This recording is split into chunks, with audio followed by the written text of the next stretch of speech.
Hi viewers, welcome to our channel. So Hanuman cinema మరి ఈ నెల 12వ తారీఖు అయితే రిలీజ్కి సిద్ధంగా ఉంది. అయితే థియేటర్స్ చూసుకుంటే ఈ సినిమాకి చాలా తక్కువ స్క్రీన్స్ ఇచ్చారని చెప్పేసి ప్రొడ్యూసర్ కూడా విమర్శించడం చూస్తున్నాం కూడా. అయితే ఇప్పుడు ఈ సినిమాని ప్రమోట్ చేయడానికి విశ్వ హిందూ పరిషత్ అండ్ బజరంగ్ దళ్ వాళ్ళు ముందుకు వచ్చేసారు. ఈ సినిమాని ప్రమోట్ చేయడమే కాకుండా ఈ సినిమాకి ఎక్కువ థియేటర్స్ వచ్చే విధంగా వాళ్ళు ఒక ప్రయత్నం అయితే చేయబోతున్నారు. మరి వాళ్ళ ప్రయత్నం సక్సెస్ అవుతుందా, ఈ సినిమాకి ఎక్కువ థియేటర్స్ రాబోతున్నాయా, వీళ్ళ ప్రమోషన్ ఎలా ఉండబోతుంది, సో ఈ అంశం మీద డిస్కస్ చేయడానికి ప్రజెంట్ మనతో పాటు సీనియర్ జర్నలిస్ట్ జగదేవ్ గారు ఉన్నారు. వారితో ఒకసారి డిస్కస్ చేద్దాం. నమస్కారం సార్. సార్, హనుమాన్ సినిమా మరి ప్రశాంత్ వర్మ గారి డైరెక్షన్లో రాబోతుంది. సో ఈ సినిమా హిందీలో అండ్ తెలుగులో ఒకే రోజు రిలీజ్ అవబోతుంది. అయితే సినిమా స్క్రీన్స్ చూసుకుంటే గుంటూరు కారం కంటే చాలా తక్కువ స్క్రీన్స్ అయితే దీనికి దొరకడం జరిగింది.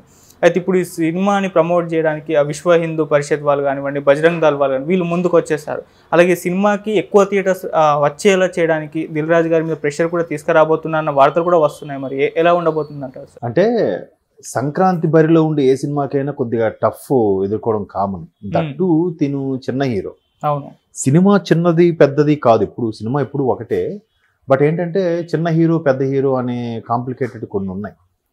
దట్టు సంక్రాంతి బరిలో అనేసరికి ఇప్పుడు అంటే ఒకప్పటి నుంచి ఉన్న ఆనవాయితీ ఏంటంటే సంక్రాంతికి అందరూ కూడా ఎస్పెషల్లీ తెలుగు వారికి the one and only entertainment ఏంటంటే సినిమా. కాబట్టి వరుసగా సినిమాలు రిలీజ్ అవుతుంటాయి. ప్రతిసారి కూడా ఇప్పుడు లాస్ట్ ఇయర్ సంక్రాంతి చూసుకుంటే చిరంజీవి గారిది, బాలకృష్ణ గారిది ఒకరోజు తేడాలో రిలీజ్ అవ్వడము. అంటే హిట్ ఫట్టా విషయం పక్కన పెడితే ఆ ఫ్లోలో మోస్తరుగా కలెక్షన్స్ అయితే ప్రొడ్యూసర్స్ లాభపడతారు, తీసుకున్న వాళ్ళకి కూడా ఉపయోగంగా ఉంటుంది. థియేటర్ ఓనర్స్ కానీ, ఎగ్జిబిటర్స్ కానీ, డిస్ట్రిబ్యూటర్ కానీ. సో ఇప్పుడు ఏంటంటే గుంటూరు కారంతో పాటు దీన్ని రిలీజ్ చేస్తున్నారు. అది అయిపోయిన తర్వాత వెంటనే సంక్రాంతి సీజన్లో ఇంకో పెద్ద హీరోలు ఎదురు ఉన్నాయి. వెంకటేష్ గారిది సైంధవ్ ఒకటి ఉంది, తర్వాత నాగార్జున గారిది నా స్వామి రంగాయ ఏదో సంథింగ్ ఉంది. సో వీటికి కూడా థియేటర్స్ ఇవ్వాలి. డే బై డే 12/1, 13/1 అలాగే రిలీజ్ అయ్యే ఛాన్సెస్ ఉన్నాయి. సర్కార్ వారి పాట వచ్చి ఆల్రెడీ 1.5 year పైన అయిపోతుంది కదా.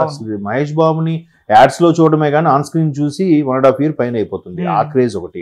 నెక్స్ట్ ఇంకోటి ఏంటంటే ఇప్పుడు త్రివిక్రమ్ గారి కాంబినేషన్ వచ్చిన గుంటూరు కారం ఎట్లాగైనా హైప్ తీసుకొచ్చి హైలైట్ చెయ్యాలి. ఎందుకు చేయాలంటే నెక్స్ట్ రాజమౌళి గారి సినిమా పడబోతుంది. రాజమౌళి గారి సినిమాకి ఇప్పటి నుంచి గ్రౌండ్ వర్క్ స్టార్ట్ చేసుకుంటున్నారు. సో అందుకని దానికి స్క్రీన్స్ ఎక్కువ ఇచ్చేసారు. సో హనుమాన్ మీరు ట్రైలర్ చూస్తే కంపేర్ టు మిగతా సినిమా పేరు చెప్పను కానీ కంపేర్ టు మిగతా సినిమాలతో పోలిస్తే ట్రైలర్ అయితే చాలా బాగుంది. అంటే ఏదో ఒక ఎంతూజియాజం కలిగిస్తోంది, మనకి ఇంట్రెస్ట్ కలిగిస్తుంది. సో కాకపోతే తేజ సజ్జా అనేవాడు కుర్రోడు మంచి యంగ్ హీరో, చిన్న చైల్డ్ ఆర్టిస్ట్గా చేసే అతను. సో దానికి బాగా హైప్ తీసుకొస్తే బాగుంటుందని ఒక ఆలోచన. కాకపోతే సంక్రాంతి బరిలో అనేసరికి ఇప్పుడు మీరు అన్నట్టు దిల్ రాజు గారు కానీ, ప్రొడ్యూసర్స్ కానీ, లేదా డిస్ట్రిబ్యూటర్లు కానీ వీరందరూ కూడా ఏం చేద్దాం, అల్టిమేట్గా సినిమా బతకాలి, అల్టిమేట్గా సినిమా ఆడాలి. సినిమా కొనుక్కున్న ఏ డిస్ట్రిబ్యూటర్ అయినా లేదంటే ఏ ఎగ్జిబ్యూటర్ అయినా ఎవరైనా సరే లాభపడాలనే అల్టిమేట్గా ఉంటుంది. బట్ ఎవరికి అడ్జస్ట్ చేయాలి, ఎవరికి ఎక్కువ ఆదరణ ఉంది, ఎవరిని ఎలా తీసుకెళ్తారనే దాని మీద ఉంటుంది. హనుమాన్కి సంబంధించి హనుమాన్ అని అంటున్నారు కొందరు. మాన్ ఎంఏ మన ఇంగ్లీష్ వర్డ్స్ ఎలా పలికినా ఓకే. హనుమాన్ పోస్టర్లో కూడా చూస్తే వెనక హనుమాను పెద్ద విగ్రహం ఉంటూ ముందుకి తేజ సజ్జ గద పట్టుకున్నట్టుగా దాన్ని ఏదో సాల్వ్ చేసినట్టుగా ఉంది. స్టోరీ లీక్ చేయలేరు కానీ. కాబట్టి దాని మీద ఇప్పుడు విశ్వ హిందూ పరిషత్ విహెచ్పి, తర్వాత బజరంగ దళ్ వారు, నెక్స్ట్ ఆర్ఎస్ఎస్ వాళ్ళు కూడా మ్యాక్సిమం దానికోసమే ట్రై చేస్తారు. కాకపోతే బజరంగ దళ్ వాళ్ళు పేరే బజరంగ దళ్, అది యాక్చువల్గా వజ్రంగ దళ్. అది వెస్ట్ బెంగాల్లోను ఒరిస్సా వాళ్ళకి పలకదు. వాళ్ళు బసంతి అలా మాట్లాడతారు కదా. సో వాళ్ళు కూడా వజ్ర శరీరధారుడు కదా హనుమంతుడు. సో వజ్రంగ దళ్ కాస్త బజరంగ దళ్ అయిపోయింది. బజరంగ దళ్ అది వజ్ర. సో ఆ బజరంగ హనుమాన్ పేరు పెట్టుకునే దళం కాబట్టి మనం బజరంగ దళ్ పేరుని చాలా సందర్భాలు మనం వ్యాలంటైన్స్ డే రోజు అలాంటి సందర్భాలు ఎక్కువగా వింటుంటాం న్యూస్లో. సో వాళ్ళ సిద్ధాంతాలు కొన్ని బాగానే ఉంటాయి. సో హనుమాన్ జయంతి ఎప్పుడు ర్యాలీలు తీయడము అవన్నీ కూడా చేస్తుంటారు. ఇప్పుడు హనుమాన్ సంబంధించింది కాబట్టి విశ్వ హిందూ పరిషత్తో పాటు బజరంగ దళ వాళ్ళు కూడా టైఅప్ అయ్యి దీనికి ఎక్కువ సినిమాలు ఇవ్వాలి.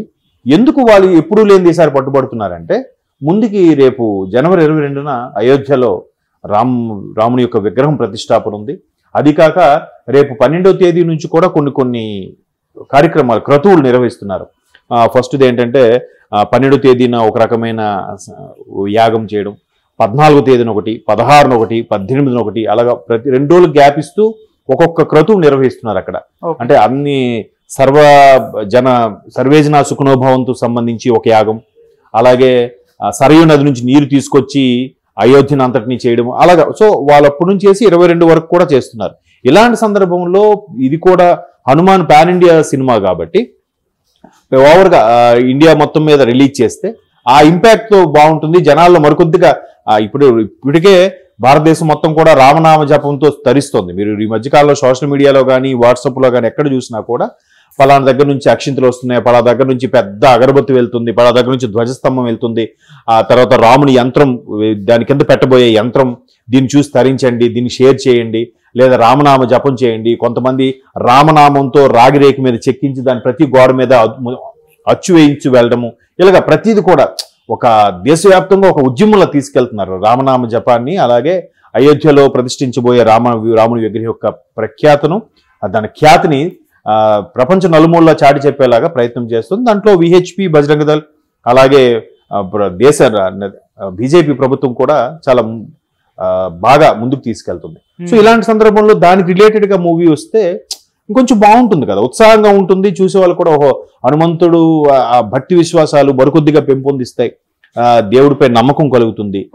ఎవరైతే నాస్తికులు ఉన్నారో నాస్తికులు లాంటి వాళ్ళకు కూడా ఏదో ఒక మిరాకిల్ జరుగుతుంది, ఏదో ఒక శక్తి వస్తూ నడిపిస్తుంది అంటే అది ఖచ్చితంగా నథింగ్ బట్, ఆ మిరాకిల్ ఏంటనేది that is nothing but God, ఒక సుప్రీం పవర్ అని చూపించే ప్రయత్నం. ఇంకోటి ఏంటంటే హనుమాన్ కోసం ఎక్కువగా అందరూ చేసేది ఎందుకంటే హనుమంతుడు చిరంజీవి అంటారు. అంటే ఆయన ఇప్పటికీ హిమాలయాల్లో కానీ లేదంటే సిద్ధపురుషులు తపస్సు చేసుకునే ప్రదేశంలో అదృశ్య శక్తిగా ఆయన తపస్సు చేసుకునే ఉంటారు, రామనామ జపం చేస్తూనే ఉంటారు. బట్ అందరికీ కనపడరు అనే ఒక నానుడి కాదు, ఒక వాస్తవం కూడా అది. సో ఈ నేపథ్యంలో హనుమంతుడు చిరంజీవిగా ఉంటారు కాబట్టి ఆయన గురించి ఎక్కువగా హైందవ సిద్ధాంతంలో కానీ తన సనాతన సిద్ధాంతంలో కానీ బాగా ఉంటుంది. మీరు ఇంకోటి కూడా అబ్జర్వ్ చేస్తే ప్రతి ఊర్లో కూడా హనుమంతుడి విగ్రహం కూడా బాగా మీరు అబ్జర్వ్ చేయండి, ఊరు పొలిమేరలలో హనుమంతుడి విగ్రహం ప్రతిష్ఠిస్తారు. అంటే దుష్టశక్తులు, చెడు లేదంటే పీడగాళ్ళు గట్రా ఊర్లో ప్రవేశించకుండా ఉండడం కోసం హనుమాన్ అందరికీ మంచి శక్తివంతుడు కాబట్టి ఆయన నామం జపిస్తేనే చాలు, ఏది గాలి ధూళి కూడా దగ్గర చేరదు అని పిల్లలకు కూడా మనం నూరు పోస్తూ ఉంటాం, పాఠ్యపుస్తకాల్లో చెప్తూ ఉంటాం. సో అటువంటి హనుమాన్కి సంబంధించింది సినిమా కాబట్టి ఇంకాస్త ముందుకు తీసుకెళ్ళాలి, పిల్లలు పెద్దలు అందరూ కుటుంబ సమేతంగా చూడే విధంగా అందరికీ అవకాశం కల్పించాలి అనే ఉద్దేశంలో వీళ్ళు ప్రెజర్ చేస్తున్నారు. వీళ్ళు ప్రెజర్ చేయడానికి వెనక కూడా ఇంకో మెయిన్ రీజన్ కూడా ఉంది. ఒకటి దేవుడిదని, రెండోది ఏంటంటే చిన్న సినిమా అనేసరికి నెక్స్ట్ వచ్చే పెద్ద సినిమాల కోసం ఓ 2 రోజులు ఆడించి మళ్ళీ తీసేస్తూ ఉంటారు. మళ్ళీ శుక్రవారం వరకు ఉంచినా పర్వాలేదు, శుక్రవారం వరకు కూడా ఉంచట్లేదు. ఆ 2 రోజులు ఆడించి థియేటర్స్ ఖాళీ లేవని చెప్పి రిలీజ్ రోజు 2-3 స్క్రీన్లు వేయడం. ఇప్పుడేంటి చిప్స్ వచ్చేసాయి, అప్పుడు ఒకే బాక్స్ ఒకే ఊర్లో 2 థియేటర్కి ఇచ్చిన ఒక్కొక్క బండిల్ షిఫ్ట్ చేసేవారు. ఎక్కడ బండిల్ రీల్ ఒక కంటిన్యూ అయితే అక్కడ మళ్ళీ కంటిన్యూ చేయడం, ఇక్కడ నుంచి ఇక్కడ కంటిన్యూ అలా తిరుగుతూ ఉండేది అన్నమాట సైక్లిక్ ప్రాసెస్ లో. సో అలాగ కాకుండా చిప్స్ వచ్చేసాయి కాబట్టి స్క్రీన్లు ఇప్పుడు ఇబ్బంది అవుతుంది. ఆ మల్టీప్లెక్స్ లో వాటిలో కూడా ఎక్కువగా వేసి ఎక్కువగా జనాలకి, పైగా సంక్రాంతి అన్నాక సెలవులు, చుట్టాలు బంధువులు అందరూ వస్తారు కదా, అందరికి కూడా అవకాశం కల్పించి భక్తి ప్రపత్తులు పెంపొందించే విధంగా విహెచ్పి వాళ్ళ అసలు ఉద్దేశం అది. హైందవ సిద్ధాంతాన్ని బతికించుకునే ప్రయత్నంలోనే విహెచ్పి ఎప్పుడూ పనిచేస్తూ ఉంటుంది. వాళ్ళు ఎప్పుడూ కూడా దేశం కోసమే పాటుపడతారు, సనాతన ధర్మం నిలబెట్టుకోవాలని పాటుపడుతుంటారు. వాళ్ళు పర్టికులర్గా స్వార్థం కోసమో ఇంకేదో చేసే మనుషులు కాదు కాబట్టి వాళ్ళు ప్రయత్నంలో తప్పు లేదని నా అభిప్రాయం. బట్ నిన్న ఉన్న దిల్ రాజు గారు స్టేట్మెంట్ కూడా చూశాను, సుదీర్ఘంగా మేము చర్చలు జరిపాము, దాని గురించి ప్లాన్ చేస్తున్నామని కూడా ఆయన మీడియా మిత్రులు చెప్పారు. చూద్దాం, ఇంకొంచెం ఇస్తే మంచిదే, బాగుంటుంది కదా. ఇలాంటి సినిమాలు అరుదుగా వస్తుంటాయి. ఇప్పుడు మిగతా సినిమాలు అంటే రెగ్యులర్ గా అవే story pattern, just old wine new bottle అన్నట్టుగా క్యారెక్టర్లు మారుతుంటాయి, కొన్ని సిచ్యువేషన్స్ మారుతుంటాయేమో కానీ స్టోరీలు అవే కొంచెం సిమిలర్ గా ఉంటాయి. సస్పెన్స్ అవని, థ్రిల్లర్ అవని, మాస్ అవని, ఇంకేదవని. కాబట్టి ఇలాంటివి అరుదుగా వస్తుంటాయి కాబట్టి వీటికి అవకాశం ఇస్తే బాగుంటుంది. లేదా దీనికోసం పెద్ద హీరోలని కొద్దిగా దయ తెలిసి పోస్ట్ పోన్ చేసుకోవడము, కొద్దిగా థియేటర్లు తగ్గించుకోవడం చేస్తే బెటర్ అని నా అభిప్రాయం. Okay sir, thank you so much sir.